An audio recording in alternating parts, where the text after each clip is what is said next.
안녕하십니까. 사실과 자유 이승만 TV의 주익종입니다. 김원봉에 관한 지난 두 번의 강의에서 한 번은 젊은 날의 김원봉이라고 해서 출생부터 30대 전반까지의 성장 및 초기 독립운동 과정을 다뤘고요. 그 다음에 두 번째 조선의용대의 실체라는 강의에서는 40대 전반을 다뤘습니다. 오늘은 1942년부터 45년까지 그러니까 44세부터 47세까지의 임정에서의 김원봉의 활동에 대해서 보도록 하겠습니다. 이 시기에 김원봉은 임시정부에 참여를 했는데요. 이에 대해서는 독립운동의 좌우 통합이다. 또 임시정부가 중국 관내 독립운동 세력을 통일했다. 이런 식의 평가가 있습니다. 과연 이 말이 맞는지, 또 김원봉은 임정에 참여해서 뭘 했는지 이런 것을 살펴보도록 하겠습니다. 저는 오늘 강의의 제목을 임시정부에서 김원봉의 민낯이라고 잡았습니다. 자, 우선 생각해 볼 것은 김원봉은 왜 임정에 참여했나 하는 것입니다. 김원봉은 종래 임정에 대해서 오불관언, 그러니까 관여하지 않겠다라고 하는 그런 입장을 취했었습니다. 그런데 1941년 5월 김원봉의 민족혁명당 당대회에서 임정 참여를 결의합니다. 바로 이때는 조선의용대에 화북 이동을 막 준비하고 있을 때인데 왜 그랬을까요? 이것은 1940년에 프랑스와 폴란드 망명정부에 대해서 연합국 정부들이 승인을 했는데 바로 그것처럼 연합국이 대한민국 임시정부를 승인할 수도 있었다는 거죠. 그러니까 참여하겠다 이렇게 일종의 발 걸쳐놓기처럼 한 겁니다. 1941년 여름에 지난 시간에 말씀드린 대로 조선의용대가 화북으로 이탈을 했고요. 그러자 김원봉은 매우 어려운 처지에 빠집니다. 약 10여 명밖에 안 되는 의용대 본대만 남아서 그 세력이 크게 약화가 된 겁니다. 때마침 1941년 가을에 중국의 곽태기 외교부장이 김원봉과 김구를 만나서 임정 승인 가능성을 거론하면서 양당의 단결, 합작을 권유를 합니다. 김원봉에게는 이제 임정 참여 말고는 길이 없었습니다. 당시 김원봉의 처지에 관한 김구 선생의 글이 있는데 그걸 잠깐 보시겠습니다. 자, 이 글은 1941년 9월 12일 김구가 이승만에게 보낸 편지입니다. 조선의용대가 화북으로 이동한 후에 김원봉의 처지에 관해서 김구가 이승만에게 다음과 같이 소개를 했습니다. 김원봉부터 중국 당국을 속이고 민족주의자라고 떠들다가 지금은 엄밀 조사를 당하고 체포 감금이 될지도 모르므로 묘계를 내어 임시정부와 한국독립당의 무조건 통일을 제의했습니다. 그 이면에는 의정원으로 쓸어들어와 다수로 소수를 합법적으로 해결함이 상책이요 이렇게 쓰여 있습니다. 그러니까 중국 정부의 지원을 받던 의용대 병력을 중국 공산당 지역으로 빼돌렸기 때문에 중국 당국으로부터 엄밀 조사를 당하고 체포 감금이 될 수도 있는 그러한 처지였다는 것이죠. 그것을 모면하기 위해서 임시정부에 참여하겠다고 그렇게 제의했다는 것입니다. 그런데 이런 어려운 처지이면서도 김원봉은 그 이면에선 중국 정부의 광복군 승인을 방해를 했습니다. 1940년 9월 17일에 광복군이 창건이 되었는데요. 광복군은 임정이 자력으로 창건을 한 겁니다. 의용대와는 달랐고요. 예산도 없고 사령부만 지금 창설한 상태였습니다. 그리고 이후에 이제 중국 정부의 승인을 받기 위해서 지금 애를 쓰고 있었죠. 그러니까 1941년 5월 28일에 장개석이 광복군의 정식 편성을 지시합니다. 그래서 그 지시를 받아서 중국 군사위원회가 실무 작업을 개시를 해서 임시정부 측과 중국 군사위원회가 원만하게 이제 협의를 해나가고 있었습니다. 그런데 어느 때부터 중국 국민당 관계자의 태도가 돌변을 하고 그러면서 이 승인이 지연되는데 바로 이것은 김원봉의 방해 공작 때문이었습니다. 즉 중국 군사위원회 내에는 김원봉이 예전에 황포군관학교를 다닌 적이 있지요. 그런데 그 황포군관학교 출신들을 많이 알고 있었고 그들에게 광복군을 승인하지 말라고 종용을 한 겁니다. 그러니까 자신의 당파적인 이해 때문에 광복군 창설을 극력 방해를 한 건데 이런 식이었습니다. 한독당의 일당 군대에 불과하므로 광복군의 정식 성립을 허가해 주지 말라라고 한 겁니다. 그러니까 김원봉은 임정에 참여하려 하면서도 반임정 활동을 하고 있었던 것이죠. 어쨌든 김원봉은 1941년 가을에 임정에 참여하기 위한 계략을 펼칩니다. 김구의 표현대로 의정원으로 쓸어들어와 다수로 소수를 합법적으로 해결하려고 했습니다. 우선 1941년 가을에 김원봉의 민혁당이 한독당에게 합당을 제의합니다. 그래서 양측의 회의가 열리는데 이때 한독당의 입장은 화북으로 간 민혁당의 당원들은 당원으로 인정할 수 없다, 이렇게 주장을 하게 되고, 그러면서 회의가 결렬이 됩니다. 이러니까 민혁당은 다시 임시의정원 의원 보궐선거를 통해서 의정원을 장악하겠다고 하는 그런 계략을 펼칩니다. 그래서 10월 달에 김원봉은 의정원의 김붕준 의장 등과 짜고 의원 보궐선거 공작을 펼칩니다. 김원봉은 조선의용대가 화북으로 이동한 후에도 한 달에 16,000원이라는 돈을 중국 정부로부터 지원받고 있었기에 자금 여유가 있었고요. 그래서 그걸로 이 김붕준 의장 등에게 활동비를 제공했다고 합니다. 그래서 보궐선거를 하는데 이 김붕준의 딸, 또 김구 선생을 저격했던 저격 사건의 연루자, 또 중경에 거주하지 않는 사람, 이렇게 애초에 자격이 안 되는 이런 사람들로 22명의 의원을 새로 보궐선거를 했습니다. 기존에 26명의 의원이 있었는데 22명이 들어오게 되면 이제 의정원의 판도가 바뀌게 되는 것이죠. 그런데 이에 대해서는 임정 측이 단호하게 대응을 합니다. 그러니까 의정원은 국회에 해당되는 것이고 이제 임정은 행정부에 해당되는 것인데 이 행정부 쪽에서 단호하게 대응을 하는 것이죠. 본래 이 선거는 의정원이 선거를 하는 게 아니라 임정의 내무부가 주관해서 선거를 하도록 돼 있는데 그냥 의정원이 선거를 쭉 진행을 시켰던 거예요. 그러니까 적법 절차가 무시됐다 해서 이걸 무효화시킵니다. 그리고 임정의 경희대가 이 보궐선거로 선출된 의원들의 의정원 등원을 막습니다. 회의장에 들어오지 못하게 막고요. 그 다음에 이 의정원에서는 김붕준 의장에 대해서 탄핵을 하고 그 다음에 나중에 제명까지 합니다. 이로써 김원봉의 기도는 실패합니다. 그럼에도 김원봉은 12월 달에 다시 민혁당 대회에서 임정 참여를 결의를 합니다. 그리고 중국 정부가 나섬으로써 민혁당 김원봉의 임정 참여가 성사가 됩니다. 자, 조선의용대가 이탈한 후에 중국 정부는 이제 광복군 등 한인 무장 세력을 통합하고 또 그 통제를 강화하려고 했습니다. 즉 1941년 10월 말에 광복군과 조선의용대를 모두 군사위원회에 예속하게 하고 중국의 참모총장이 그를 직접 통일, 장악하도록 그렇게 했고요. 또 11월 중순에는 잘 아시는 한국 광복군 행동 9개 준승을 발표합니다. 그러니까 예를 들어서 광복군은 중국 사령관의 명령을 받아서만 작전을 펼친다. 또 인사권도 중국 측에 있다 하는 것이죠. 그리고 1942년 5월에는 중국 군사위원회가 잔여 조선의용대, 얼마 안 남은 조선의용대의 광복군 편입도 명령을 합니다.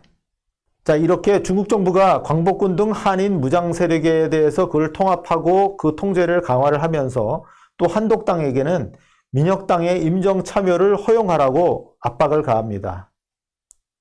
그러면서 42년 8월 달에 국민당의 한국문제전문위원회라는 그런 기구에서 중국의 지원은 임시정부로 단일화를 하되 대신 임시정부의 문호를 열어서 김원봉 등을 참여시키도록 한다고 그렇게 결정을 했습니다. 결국 한독당이 입장을 전환해서 1942년 10월에 의정원이 민혁당의 임정 참가를 승인을 합니다. 자, 기존 의원 23명이 있었는데 이 23명의 새 의원 23명을 보궐선거를 해서 뽑습니다. 의정원 의원 수가 전체적으로는 46명에 달하게 됐는데 그 중에서 민혁당계는 13명 정도가 됐습니다. 그러니까 소수지만 김원봉계가 의정원에 진입을 한 겁니다. 결국 중국 내 독립운동의 좌우 협동도 중국 정부의 작품이었다라고 할 수 있겠습니다. 보시는 사진은 그 임시의정원이 1942년 10월 25일 날 문을 열고 그 기념 사진을 찍은 겁니다. 앞줄에 유명한 독립운동가들이 쭉 앉아 있는데 물론 한가운데에 김구 선생이 있고, 김원봉은 그 오른쪽 맨 끝에 있습니다. 다른 사람들이 되게 이제 나이가 많이 든 그런 데 비해서 김원봉은 이때 40대 뭐 중반 정도니까 아직 한창 때려갈 수 있죠. 그러니까 약간 튀는 모습이죠. 젊은 사람이 한 명이 있는 거죠. 자, 이제 김원봉이 임정에 들어가서 무슨 일을 했나를 살펴봐야 되겠는데, 한마디로 말씀드리면 당파투쟁이다 라고 할 수 있습니다. 김원봉은 임정 내의 소수파였고요. 그러니까 소수파로서 임정을 지배하기 위해서 그 뒤집기를 시도합니다. 그러니까 한마디로 한독당의 일당 체제를 깨려는 그런 활동을 했습니다.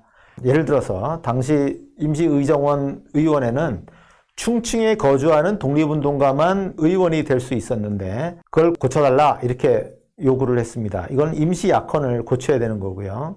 그 다음에 한독당만 국무위원직을 차지하고 있었는데 이 국무위원직을 민혁당 등에게도 개방하라고 하는 그런 요구를 했고요. 그 다음에 1941년 11월에 제정된 건국강령이 의회에서 통과되지 않았다는 거죠. 그러니까 의회에서 비준하라고 그렇게 요구를 했습니다.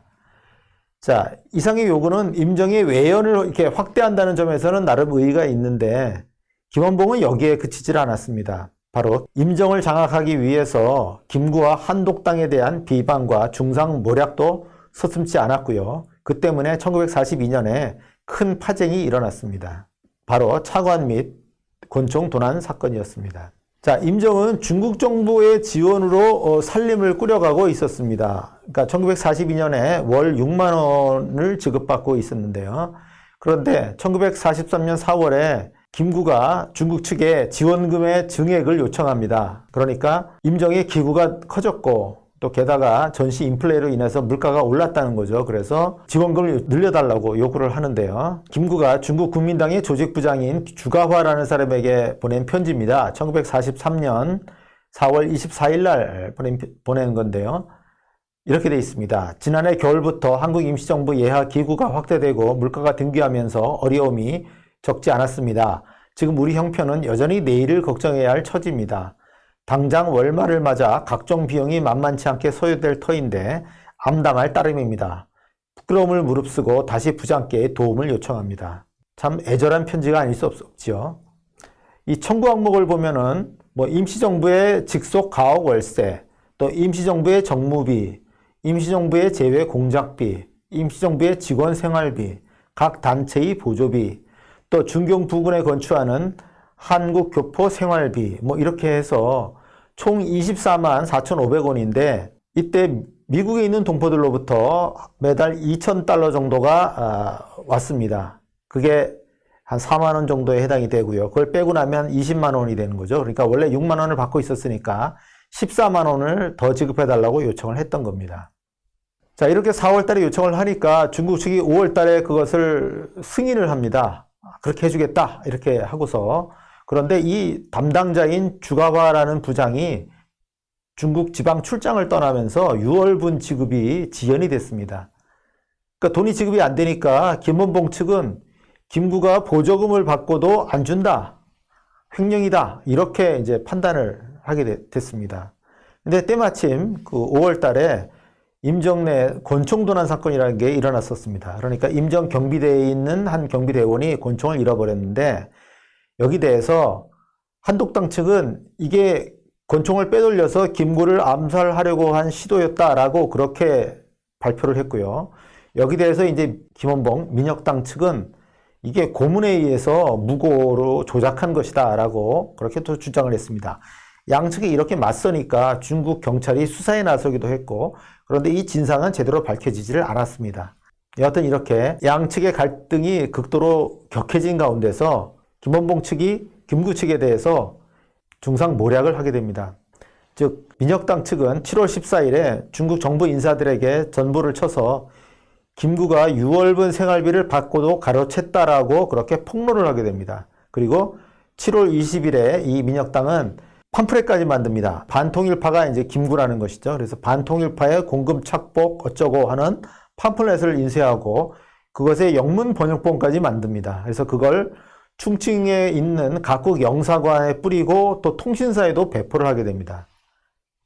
정말 망신이 아닐 수가 없는 거죠. 자, 이렇게 되니까 8월 초에 김구가 이 중국 측의 주가화라는 사람에게 편지를 보내서 이걸 해명해 달라고 합니다. 그러니까 주가화가 이거는 6월분에 지급했어야 되는 지원금이 아직 지급이 안 된 거다라고 하는 것을 이제 밝혀준 거죠. 이걸 가지고 김구가 국무회의에서 밝히는 거죠. 그러면서 김구는 8월 17일에 국무회의에서 민혁당 측에 횡령을 공포한 이 문서를 공식 취소할 것을 요구를 합니다. 하지만 민혁당은 그거를 거부를 합니다. 자, 이런 일까지 벌어지고 나니까 이 중국의 국민당 조직부장인 주가화가 이 민혁당의 당수인, 그러니까 주석인 김규식을 부릅니다. 불러서 면담을 하면서 이런 얘기까지 해요. 당쟁은 중국에도 있습니다. 그러나 집안 싸움을 밖으로 드러내지는 않아요. 이렇게까지 얘기를 했다고 해요. 어쨌든 이전 투구의 당쟁이고 국제 망신이 아닐 수 없고요. 사실은 김원봉이 주 책임을 져야 하는 일이었습니다.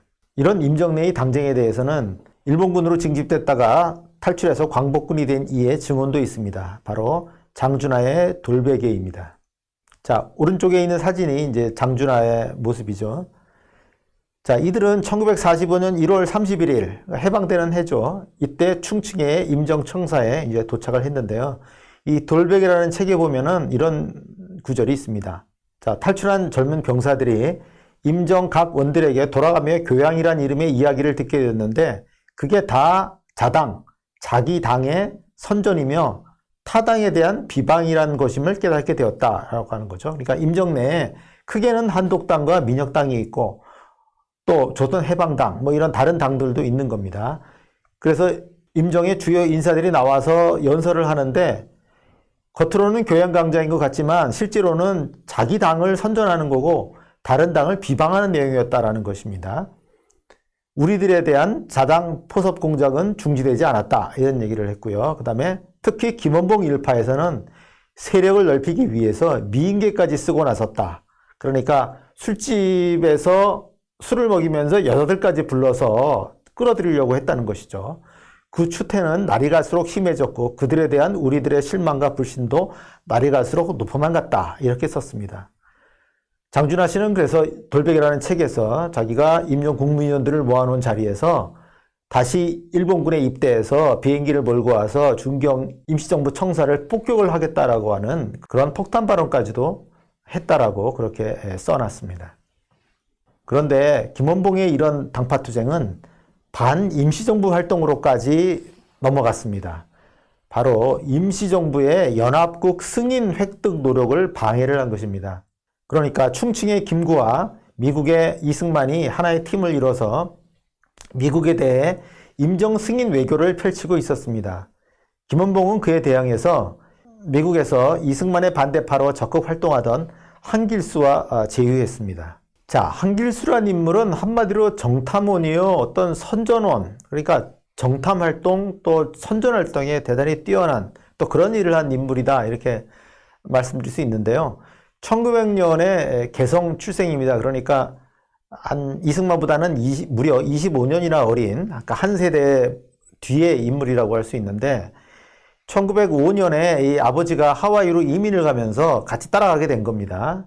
그러면서 10대 그러니까 1913년 14년 이럴 때 한인중앙학원을 다니게 됩니다. 이 한인중앙학원은 이승만이 이제 하와이에 정착해서 첫 교육 사업으로 시작을 했던 것이고요. 그러니까 이 한길수는 원래 이승만의 제자였다고 할 수 있겠습니다. 20대에는 이제 하와이에서 구세군의 어떤 전도 사업, 또 뭐 목회 활동 이런 것도 했고요. 그러다가 30대 중반인 1935년부터 2년간 호놀룰루 일본 총영사관의 정탐원으로 활동을 합니다. 그러니까 한인들의 동향을 수집을 해서 그거를 알려주는 그런 활동을 했는데 이걸 통해서 이제 자신이 일본에 유용하고 또 충성심이 있다라고 하는 것을 입증을 했고 그래서 2년 뒤인 1937년에 호놀룰루에 있는 일본 총영사관에 취직까지 하게 됩니다. 그러니까 이에 대해서는 이제 이 한길수 스스로는 자기가 결국 미 해군 정보국을 위한 그 정탐 활동, 그러니까 미 해군 정보국의 일본 총영사관의 동향을 수집해서 넘겨주는 그런 정탐 활동을 하기 위해서 위장 취업을 한 것이다라고 그렇게 이제 설명을 했다고 합니다. 여하튼 어떻게 보면 약간 이중간첩 같은 이런 이제 활동을 한 사람이고요. 그러면서 이제 1938년 12월에 호놀룰루에서 중한민중동맹당이라는 걸 조직을 하고 그 대표로 워싱턴으로 와서 활동을 하게 되는데 이 활동에서 이제 두각을 나타내게 됩니다. 그러니까 일본의 침략 전쟁을 반대하는 강연 활동을 미국 전역을 다니면서 하게 되는데 2년 6개월간 169회의 강의를 했다고 하고요. 라디오에도 7번이나 출연을 했다고 합니다. 그러니까 일주일에 한 번씩 이런 활동을 했다는 거죠. 그러다가 일본군의 진주만 침공을 예언을 하면서 매스컴의 총화로 등장을 하게 됩니다. 자, 이승만이 재팬 인사이드 아웃이라는 책을 1941년 8월 달에 내서 그러니까 미일 전쟁이 벌어진다는 것을 예고를 해서 어쨌든 또 유명해지고 또 책도 많이 팔림으로써 책 인쇄 수익까지 얻게 되고 이렇게 성과를 거뒀는데 이 한길수는 거기서 더 나간 거예요. 더 나가서 일본이 41년 12월에 진주만을 침공할 것이다 라는 그런 예언을 하는 거예요. 미 국무부를 찾아가서 그런 정보를 말하자면 넘겨준다 하는 식으로 예언을 한 겁니다. 근데 이게 맞아 떨어졌고 이게 뉴욕타임즈에 보도가 되면서 미국 매스컴에서 아주 유명한 그런 인물이 됐습니다. 그러면서는 미국에 있는 교포들이 연합해서 만들었던 제2 한족연합위원회의 국방봉사원까지 맡게 됩니다. 이 국방봉사원은 국무부와 국방부에 일본과 또 기타 한국 측 독립운동에 관한 정보를 제공하는 그런 직위를 말합니다. 그런데 한길수는 이런 일을 하면서 충칭의 임시정부 그리고 미국의 이승만과 사사건건 대립을 하게 됩니다. 특히 42년 5월부터 김원봉과 이제 제휴를 하게 되고요. 그러면서 이 임정과 이승만이 애써 추진하고 있던 임정 승인에 대한 반대 선전 활동을 펼칩니다. 그러면서 미 국무부에게 있어서는 한국의 독립운동을 불신하게 하는 그런 역할들을 하게 되고 그래서 이 이승만 측으로부터는 첩자라고 하는 의미의 제5열이라는 비난까지 받게 됩니다.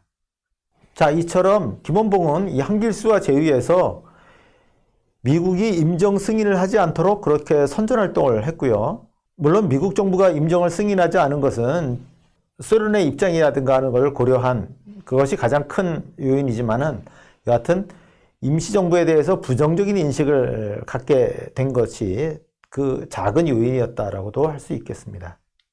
김원봉은 일제 폐막 무렵에 가서는 임정 해체까지 요구를 합니다. 1945년 8월 13일 그러니까 일본이 이미 항복 의사를 밝힌 뒤인데요. 이때 김원봉은 20여 명의 비한독당 의원들과 연서로 제안서를 임시의정원 의장에게 제출합니다. 거기 뭐라고 쓰여 있냐면 대한민국의 주권을 27년 이래 임시정부 소재지에 거주하는 독립운동자만 행사해 온 것은 부당한 일이었다. 임시의정원의 권한을 장차 성립될 전국통일적 임시의회에 봉안하기로 하고 의정원의 직권을 정지하는 것이 정당하다. 그러니까 이제 의정원의 직무를 중단해야 된다. 이런 요구를 한 겁니다. 자, 8월 18일에 임시의정원 회의에서는 이 비주류 계열에서는 이런 얘기까지 합니다. 신한민주당의 강홍주라는 의원은 조선이 해방됐으면 정권이 3천만에 있지 우리 임시정부에 있느냐 이렇게 얘기를 했고 민혁당의 김철남은 과거에 죄악을 진 이 정부가 조선에 들어갈 것 같으냐 못 간다 잘 개조하기 전에는 못 간다 이런 얘기까지 하고 신한민주당의 손두환 이 손두환은 김구가 황해도에서 교사를 할 때 그 제자였습니다. 이 손두환은 당신네들이 언제 국내 인민의 정권을 맡았었느냐 잘 하려면 어서 사직해라 이런 발언까지도 했습니다. 일본의 항복 후에 임정 해체 공세는 더 격해지는데요. 8월 23일에 이 민혁당, 해방동맹, 신한민주당 20명의 의원은 임시의정원 권한을 전국 통일적인 임시의회에 봉안하자 이렇게 제안을 했고 김원봉 등 또 19의원은 내각 총사직 및 간수내각의 조직을 제안합니다. 이 간수내각이란 임정의 잔무를 처리하는 그런 내각을 말합니다. 그러니까 결국 9월 3일에 김구 주석 명의로 국내외 동포에게 고하는 글 이렇게 이제 발표가 되는데 여기 보면 국내 각 계급, 혁명당파, 종교집단, 지방대표 등이 참여하여 임시정권을 조직하겠다. 또 과도정권이 수립되는 대로 일체의 직권, 문서, 물품을 임시정부는 과도정권에 인계하겠다. 이렇게 일종의 항복선언까지 하게 됩니다. 자, 요약을 해보겠습니다. 임정에서 본 김원봉의 민낯은 다음과 같습니다. 우선 독립운동의 진정성을 의심하지 않을 수가 없습니다.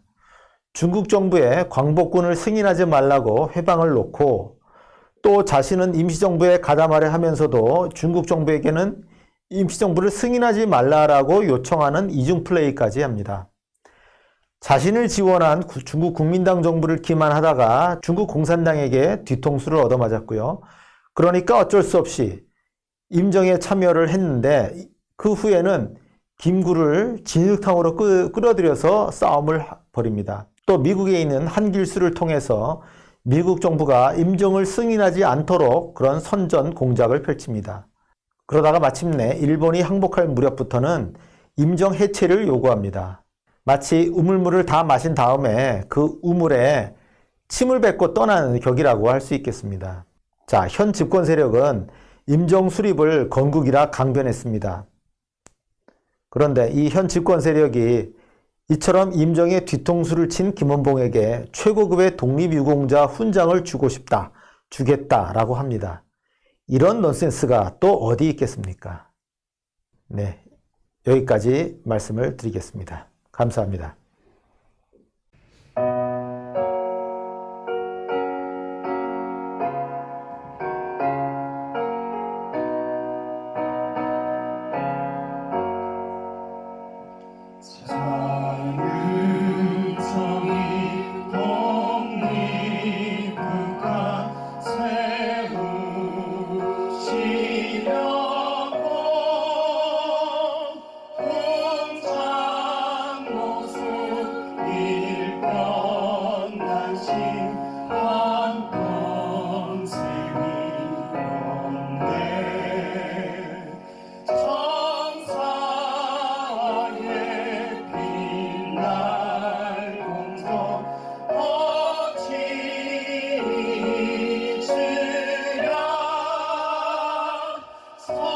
선진 사회